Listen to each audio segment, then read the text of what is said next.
mākua ki, he tangata, he tangata, he tangata.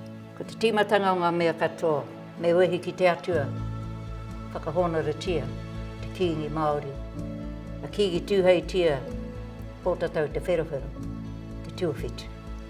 Tēnei ahau a heke e te rangi o Ngāti Wairere, e tuatu nei ki te mihi atu ki a koutou e titiro mai rā, e whakaronga mai rā, ki a hau e kōrero ana, o te āhuatanga pāna ki a tātou, i te taha WAIRUA, taha tinana, taha hinangaro, e rā mea atu kata. E ka mutake hau i tēnei wā, e tuatu ana o hoki, tēnei wahanga. O te atu e runga hoki te rangi mahi e te aroha, e runga ana hoki tīnga o tō tātou ariki a Ukraine. Amen. Haere mai and welcome to this Whare Tapa Rima, the five-sided home holistic learner support model film. The purpose of this film is to support educators, organisations and educational leaders to implement a holistic learner support program in their institutions. The purpose of the model is simply to optimise how much your learners learn and to accelerate how quickly they learn. Built into this model is a framework that can support you to see the whole person, the spiritual or WAIRUA side, the hiningaro, the intellectual and emotional side, the tinana, the physical side, the whānau, the social dimension, and the whenua, the ethnic and cultural parts of a person. We hope that you will consider implementing this framework in your institution to support all of your learners to achieve. A key objective of this film is to support equitable educational outcomes, especially in the tertiary and higher education contexts in New Zealand. We hope the guidebook and this film will help you to make a start and to make a difference in the lives of more learners in your institution every day. Whare Tapa Rima is underpinned by Mataranga Māori. It's Māori knowledge. Whare Tapa Rima is a tonga, a cultural model, a treasure that can support the holistic well-being of all learners. The whare is a special place that holds spiritual, intellectual, emotional, physical, social, ethnic and cultural history and values. Whare Tapa Rima can help educators and institutions to holistically care for their learners' well-being so these learners can achieve in their programs of study, especially when they are away from whānau or family supports. The holistic Whare Tapa Rima learner support framework is critical in making equitable outcomes in education an achievable reality. In this film, the richness and depth and meaning of the whare is only introduced. Its full richness and meaning cannot be fully understood. It takes a lifetime to understand the significance of the whare within Māori culture.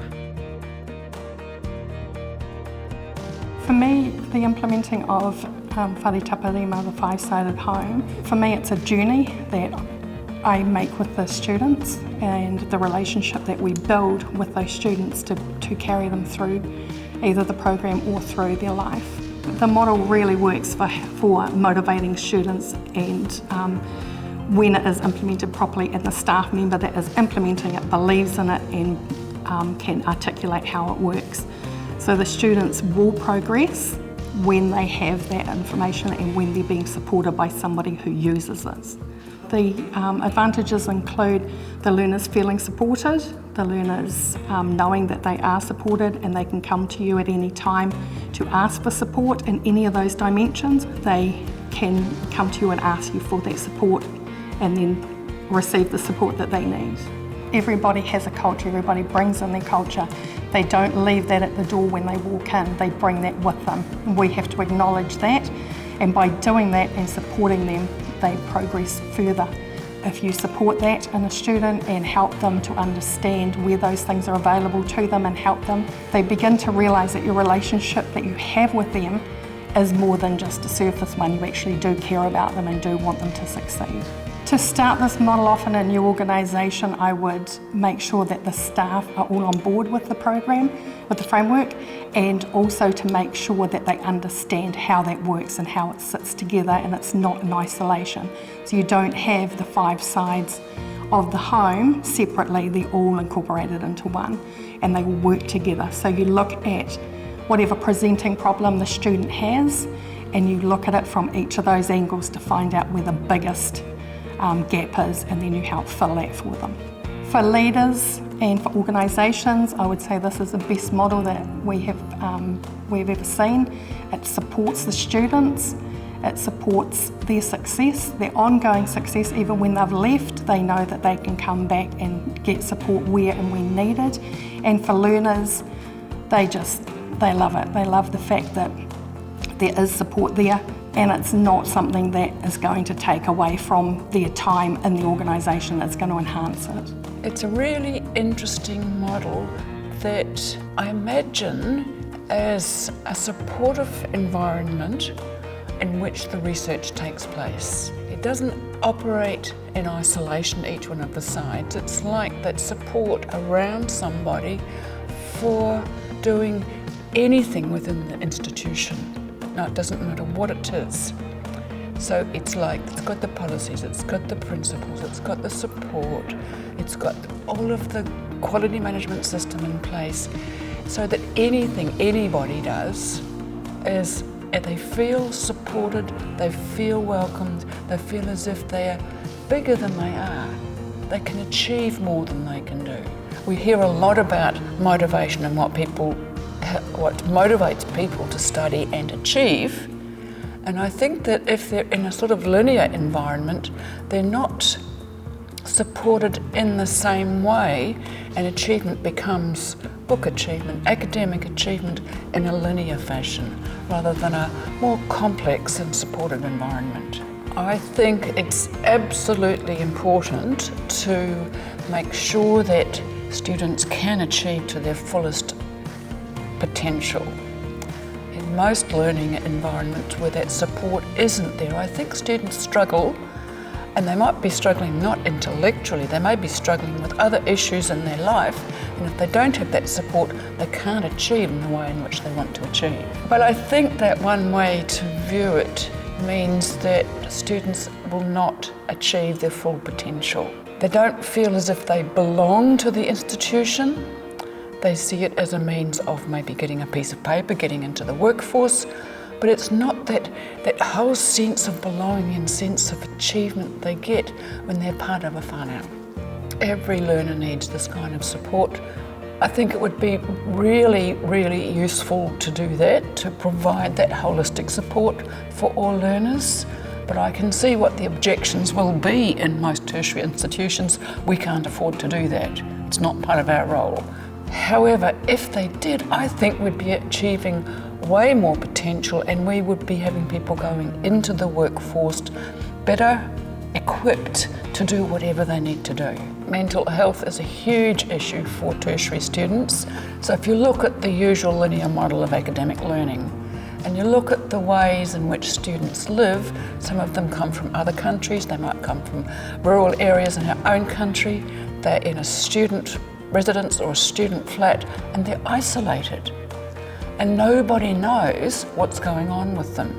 So they're in a situation where their mental health can certainly suffer.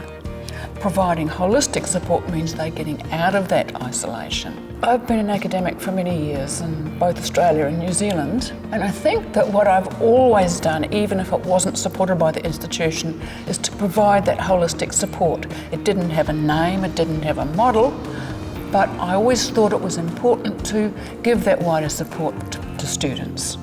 And I know that certainly when I was teaching in Australia, my classes always achieved a whole grade higher than other staff members. And I put that down to providing that extra support.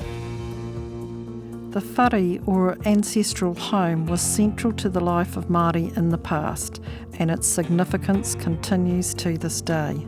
The significance of the whare to Māori cannot be overestimated. It is a place that holds spiritual, intellectual, emotional, physical, social, ethnic and cultural value. It is a place where the weary might rest and be restored, old scores settled, new relationships blessed, farewells made, and challenges issued. It is also a place of endless comfort, acceptance, support, and the familiar. It is these latter functions that the whare image supports educators and institutional leaders to provide for all of the tertiary learners they have the privilege to host. TAHA WAIRUA is the spiritual dimension. It is inclusive of all one's beliefs, values, and attitudes. It might inform, for example, a learner's willingness to ask questions and interact in a class. Such conduct may be disrespectful in their culture. TAHA WAIRUA might also determine whether we value and acknowledge the intellectual contributions of others by referencing materials to treating others with respect. TAHA whānau is the social dimension. It is inclusive of our whānau, or family, friends and social relationships with others, whether we connect or suffer loneliness or homesickness, for example. TAHA tinana is the physical dimension. It includes, for example, what we eat, sleeping patterns, exercise patterns, our financial or living conditions. TAHA hinenaro includes both our intellectual and emotional state. A learner may have concerns, for example, about their intellectual capacity to pass a program and become highly anxious or stressed about this. TAHA whenua is usually translated as land, but this dimension is also inclusive of one's ethnic and cultural perspectives through which we view and interpret the world. Our learning process could be impacted by introduction to information we may regard as inaccurate and untrue, for example. The whenua dimension of ethnicity and culture could also, for example, impact our views of the status and roles of men and women and how to treat them. At times, the impact or needs in more than one dimension may interact, presenting even more complex learner support challenges to address. For example, a learner of a specific ethnic and cultural origin may present an assessment to others in their institution in a traditional or indigenous format and not the Western one expected. That is, they may undertake work informed by their ethnic and cultural dimension to their current tertiary colleagues, only to find it is viewed as incorrect. For example, a learner grieving at the loss of a close family member may stop eating and sleeping and be unable to function in classes.